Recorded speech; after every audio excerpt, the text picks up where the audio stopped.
Hello everyone. तो पिछले videos में हमने देखा था बेसिक कंसेप्ट। बेसिक में देखा था टेबल कैसे बनाते हैं। टेबल इन्हें फुल हमने यूज़ करा था ASP.NET का। ASP.NET का जितना भी बेसिक कंसेप्ट होता है सारा हमने देखा था। इस वीडियोज में हम जानेंगे स्टोर प्रोसीजर। स्टोर प्रोसीजर क्या होता है, किस कारण हम स्टोर प्रोसीजर को बनाते हैं, ये भी जानेंगे। ठीक है, तो सबसे पहले हम जानेंगे एसक्यूएल इंजेक्शन, जो स्टोर प्रोसीजर बनाने का कारण है। तो हम जानेंगे एसक्यूएल इंजेक्शन होता क्या है। एसक्यूएल इंजेक्शन, हमारा टेबल एसक्यूएल इंजेक्शन ना हो जाए, हमारा वेबसाइट एसक्यूएल इंजेक्शन ना हो जाए। बहुत बारी आपने ये सुना होगा या फिर देखा होगा। तो जैसे हम क्या करते थे बेसिक में, अगर हमें डाटा इंसर्ट करवाना है तो उसके लिए हम क्या करते थे, इंसर्ट इनटू टेबल नेम, और जितने भी कॉलम में डाटा हमें ऐड करवाना है सारे कॉलम नेम दे देते थे। तो यहाँ पे क्या होता था कि अगर हमने क्या करा, किसी भी एसक्यूएल इंजेक्शन आपके पास हमें बोले तो हमारा वेबसाइट हैक ना हो जाए। ठीक है, तो हमें वहाँ पे सारी चीज़ को डिफाइन कर देते थे।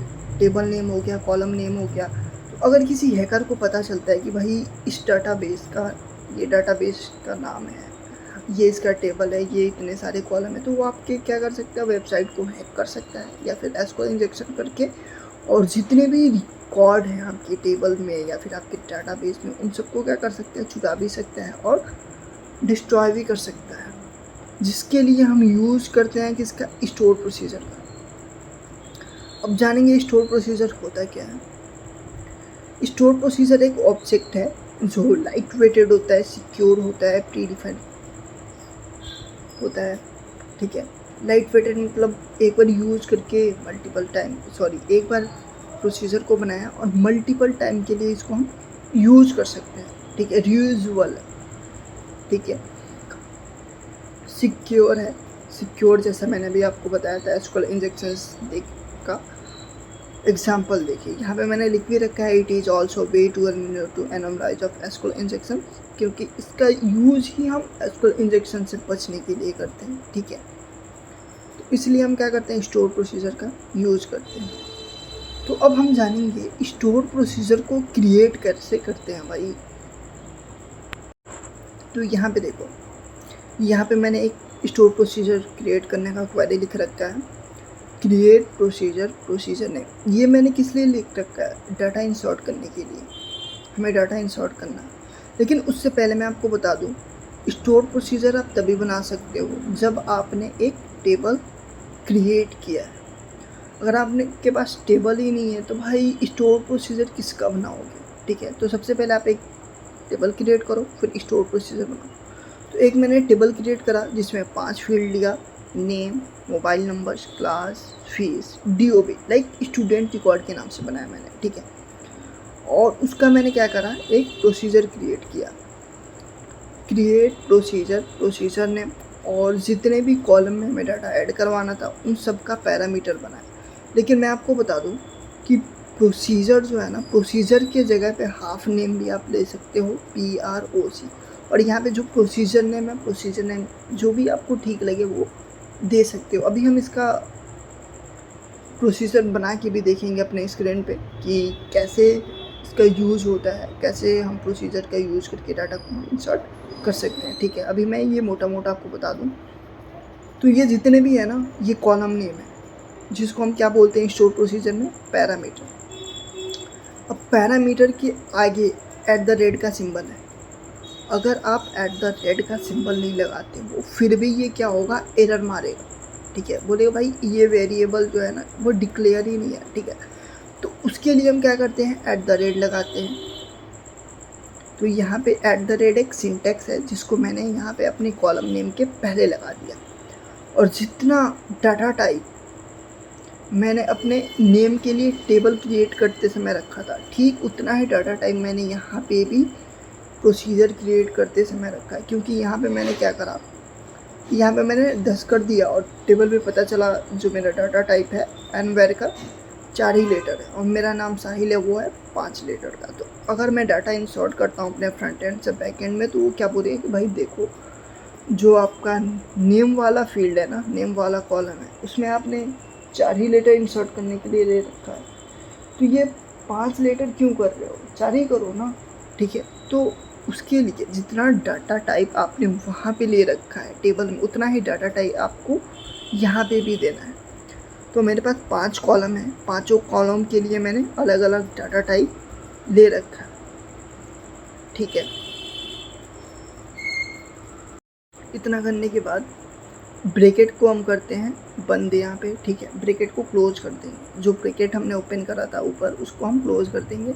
एज वीकेन, जैसे हम डाटा इंसर्ट करते हैं ना, ठीक वैसे ही यहाँ पे क्वेरी करना है, insert into table name. Insert into table name, bracket में जितने भी कॉलम हैं उन सारे कॉलम को ऐड कर देना है। जितने भी कॉलम में आपको डाटा इंसर्ट करवाना है उतने कॉलम ऐड कर दूँ यहाँ पे। तो यहाँ पे मैंने 5 कॉलम में डाटा मुझे इंसर्ट करवाना है, तो 5 कॉलम मैंने ऐड कर दिया। और मेरे टेबल में 5 कॉलम हैं भी, ठीक है। तो 5 कॉलम को मैंने ऐड कर दिया।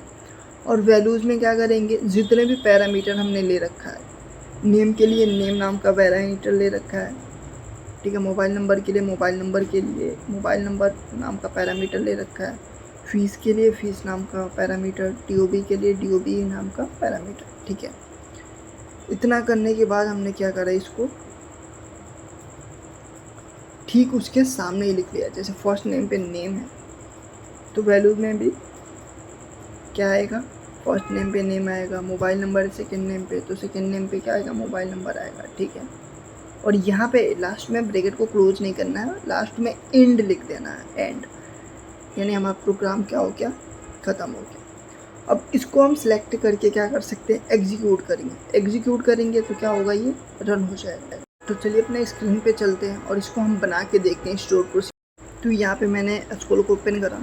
एसक्यूएल ओपन करने के बाद सबसे पहले मैं क्या करूँगा, एक डाटाबेस क्रिएट कर लूँगा जिसमें जितने भी वीडियोज़ में एसक्यूएल के अकॉर्डिंग बनाऊँगा उन सारे टेबल को मैं यहाँ पे ऐड करूँगा, ठीक है। तो यहाँ पे मैं क्या करता हूँ, ऑनलाइन क्लासेस के नाम से एक डाटाबेस क्रिएट कर लेता हूँ, ठीक है। इसको सिलेक्ट करके आप शॉर्टकट की भी प्रेस कर सकते हो, F5 भी प्रेस कर सकते हो। और ऊपर आपको ग्रीन कलर का जो दिख रहा है एग्जीक्यूट, उसको भी आप कर सकते हो। तो यहाँ पे मैंने क्या करा, F5 प्रेस कर दिया, जिसकी वजह से मेरा जो डाटाबेस है वो क्रिएट हो गया। डाटाबेस क्रिएट करने के बाद जैसा मैंने आपको बताया था कि अगर आपके पास टेबल है तभी आप प्रोसीजर क्रिएट कर सकते हो। तो मैं क्या करता हूँ, एक टेबल क्रिएट कर लेता हूँ। टेबल क्रिएट करने से पहले सबसे पहले हम अपने डाटाबेस को यूज़ करेंगे। तो यहाँ पे मैंने लिखा यूज़ डाटाबेस, और दूसरा तरीका मैंने बताया था बाय डिफ़ॉल्ट वो ऊपर जो ड्रॉप डाउन लिस्ट में आप अपने डाटाबेस को सिलेक्ट कर सकते हो, ठीक है।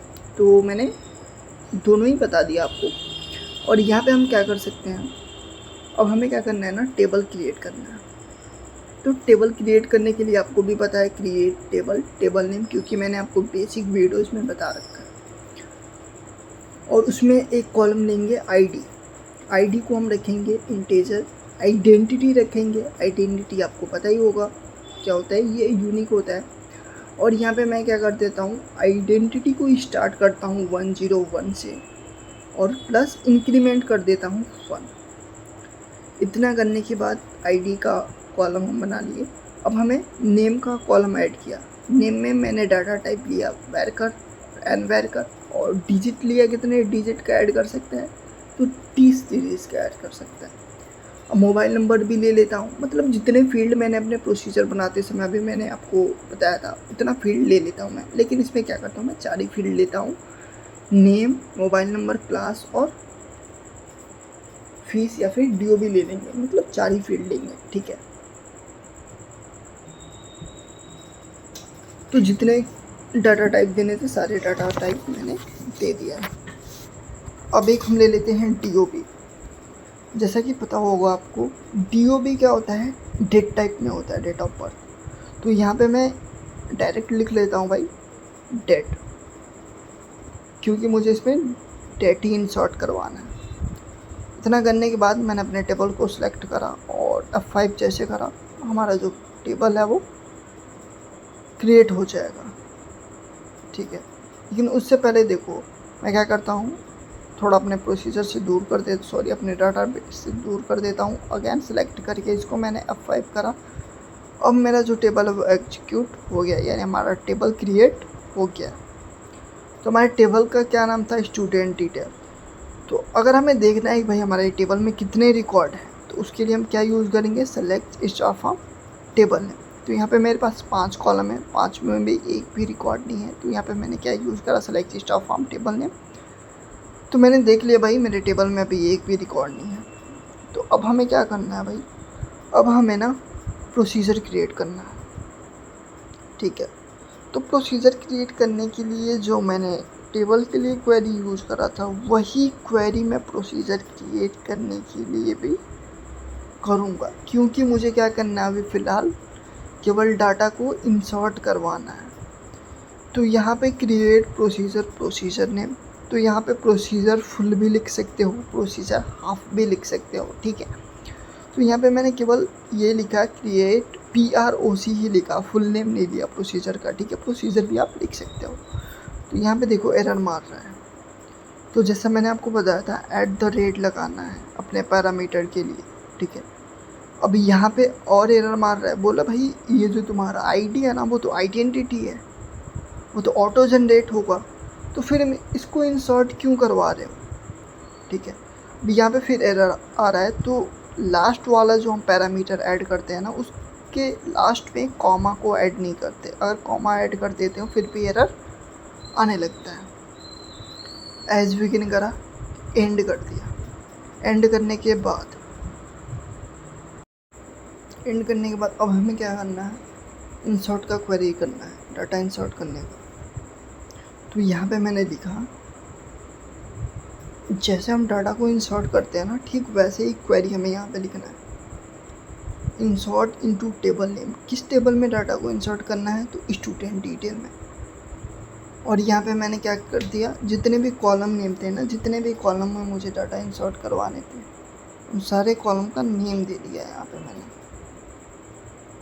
ठीक है। तो यहाँ पे मैंने लिखा student insert into table name, और 4 कॉलम थे, चारों कॉलम का नाम दे दिया। और वैल्यूज़ में क्या देंगे, जितने भी पैरामीटर हमने क्या करा है, ऐड करा है, उन सारे पैरामीटर को ऐड कर देंगे, ठीक वैसे ही जैसे मैंने आपको बताया था। नेम के लिए नेम वाला पैरामीटर ऐड करना है, मोबाइल के लिए मोबाइल वाला पैरामीटर, क्लास के लिए क्लास, और DOB के लिए DOB वाला। अब ये क्या होगा, देखो फिर एरर देगा जैसे मैं इसको क्रिएट करूँगा। बोला कि भाई देखो हमारे डाटाबेस में ऑलरेडी जिस नाम से आप प्रोसीजर क्रिएट कर रहे हो ना, वो नाम पड़ा हुआ है। कैसे पड़ा है भाई, क्योंकि उस नाम से हमने क्या करा है, एक टेबल क्रिएट कर लिया है। तो ये बोल रहा भाई कुछ यूनिक नेम रख दो ना, आप ये सेम नेम क्यों रख रहे हो, ठीक है। यहाँ पे देखो, तो अब मैं क्या करता हूँ, इसको SP_student डिटेल कर देता हूँ। और जैसे ही मैं अपने प्रोसीजर को क्रिएट करूँगा, ये क्या होगा, क्रिएट हो जाएगा। F5 प्रेस कर लो या फिर ऊपर से एग्जीक्यूट कर लो। ये बोल रहा है कमांड कंप्लीटेड सक्सेसफुली, यानी जो हमारा प्रोसीजर है ना, वो क्रिएट हो गया है। अब आप सोच रहे हो भाई प्रोसीजर भी क्रिएट हो गया, टेबल भी क्रिएट हो गया, लेकिन ये कहाँ पे क्रिएट हुआ है, ये भी तो आपको देखना पड़ेगा ना भाई। तो इसको देखने के लिए सबसे पहले मैं क्या करता हूँ, अपने डाटाबेस को रिफ्रेश करता हूँ, क्योंकि जो मैंने डाटाबेस बनाया था वो अभी शो नहीं हुआ है। तो यहाँ पे मेरा डाटाबेस शो होने लगा, और यहाँ पे आपको एक टेबल देखना है, तो टेबल नाम का ऑप्शन मिलेगा, उसमें जाना है और यहाँ से अपने टेबल को देख सकते हो, ठीक है। मॉडिफाई करना है, जो भी करना है उसके अकॉर्डिंग आप कर सकते हो। अगेन आएंगे प्रोग्रामेबिलिटी पे। प्रोग्रामेबिलिटी पे आने के बाद स्टोर प्रोसीजर का ऑप्शन आएगा, और यहाँ से अपने प्रोसीजर पे राइट क्लिक करो और मॉडिफाई कर दो। अगर आपको देखना है कि भाई प्रोसीजर में मैंने क्या क्वेरी लिखा है, तो यहाँ पे आप मॉडिफाई कर दो। मॉडिफाई जैसे ही करोगे, ये क्या होगा, नए पेज में ओपन होके आएगा। तो यहाँ से मैं इसको मॉडिफाई कर देता हूँ, मॉडिफाई कर दिया। लेकिन यहाँ पे देखो, पहले हम क्या करते थे, प्रोसीजर को क्रिएट करते थे, लेकिन यहाँ पे क्या हो रहा है, प्रोसीजर अल्टर हो रहा है, यानी अपडेट हो रहा है। तो यहाँ पे अगर लेंथ कम करने हैं तो लेंथ भी कम कर सकते हो, लेकिन अल्टर की जगह पे ये नहीं भाई, अल्टर की जगह पे तुमने क्या करा, क्रिएट कर दिया। नहीं, ये नहीं करना है, अल्टर ही करना है, क्योंकि अगर अल्टर की जगह पे क्रिएट करोगे फिर भी ये बोलेगा भाई ऑलरेडी ये इस नाम से प्रोसीजर एग्जीक्यूट करता है। तो यहाँ पे मैंने लेंथ को क्या करा, बढ़ा दिया था और इसको एग्जीक्यूट करा। अब देखो 13 करा था और 13 ही शो हो रहा है।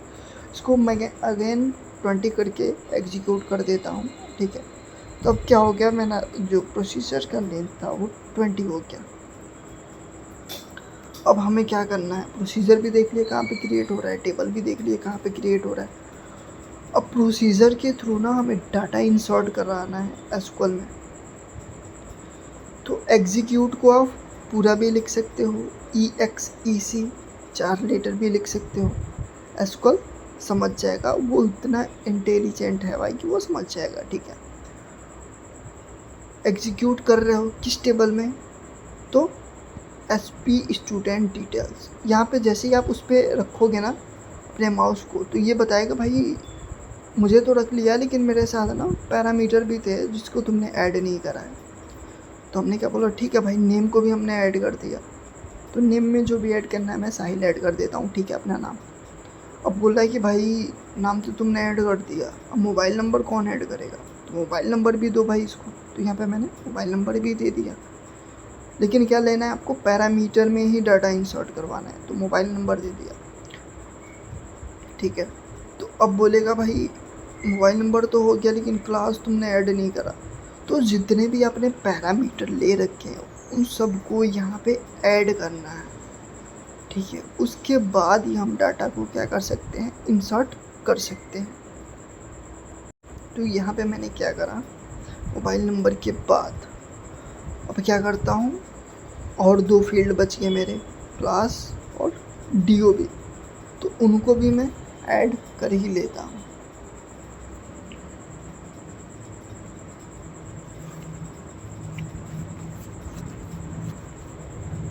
क्लास इक्वल टू BCA कर देता हूँ और DOB equal to get date कर दो, या फिर जो भी आपका डेट ऑफ बर्थ है उसको आप डाल सकते हो यहाँ पे, ठीक है। तो मैं गेट डेट नहीं करता हूँ, मैं काम करता हूँ, मैं DOB ही डाल देता हूँ, ठीक है।